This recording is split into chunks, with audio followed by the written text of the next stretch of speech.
Hi friends, ఈరోజు మనం బియ్యపిండి మజ్జిగతో ఉప్మా ఎలా చేసుకోవాలో చూద్దాము. ముందుగా బియ్యపిండిలో 1 స్పూన్ నెయ్యి కలిపేసి పెట్టుకోవాలి. పక్కన 1 గ్లాసున్నర బియ్యపిండికి 1 గ్లాసున్నర మజ్జిగ అయితే చేసి పెట్టుకోండి. చక్కగా చిలికేసి పెట్టుకోండి. గ్లాసున్నర బియ్యపిండికి గ్లాసున్నర మజ్జిగ సరిపోతుంది. అంటే సమానంగా ఏదేంతో కొలుచుకున్నా సమానంగా అయితే సరిపోతుంది అనమాట. దీనికి కావాల్సిన సామాన్లు: తాలింపు దినుసులు, రుచికి సరిపడా ఉప్పు, కళ్ళుప్పైన మామూలు ఉప్పైనా తీసుకోవచ్చు, పచ్చిమిర్చి, కరివేపాకు, ఇంతే అనమాట. ఇప్పుడు పెనం పెట్టుకొని అది వేడెక్కిన తర్వాత ఆయిల్ వేసుకోవాలి. ఆయిల్ వేడెక్కిన తర్వాత ఆవాలు వేసుకొని చిటపటలాడించాలి. ఆవాలు వేగిన తర్వాత తాలింపు దినుసులు వేసుకొని వేయించుకోవాలి. తాలింపు దినుసులు వేగాక పచ్చిమిర్చి కాస్త వేగిన తర్వాత కరివేపాకు వేసి వేయించేసుకోవాలి.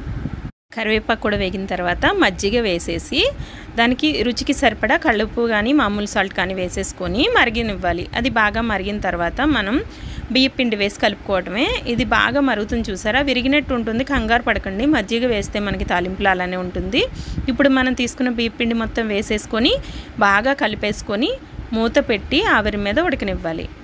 ఇలా బాగా కలిపేసుకోండి, ఉండలు అనేది లేకుండా. కొంచెం పొడి పొడిగా అనిపిస్తుంది కానీ కంగారు పడకండి, మొత్తం ఉడికేసరికి కరెక్ట్గా ఉంటుంది, చాలా బాగుంటుంది రుచి అనేది. మీరేం కంగారు పడకండి, ఇట్లా అయిపోయిందేంటి అట్లా అయిపోయిందేంటి అని చెప్పేసి మూత పెట్టేసి ఆవిరి మీద ఉడకనివ్వండి. సిమ్లో పెట్టేసుకొని 1 పావు గంట సేపు అయినా ఉడకనివ్వండి, చాలా బాగుంటుంది. మొత్తం కలిపిన తర్వాత సిమ్లో పెట్టి పావు గంట ఉడకనిస్తే సరిపోతుంది.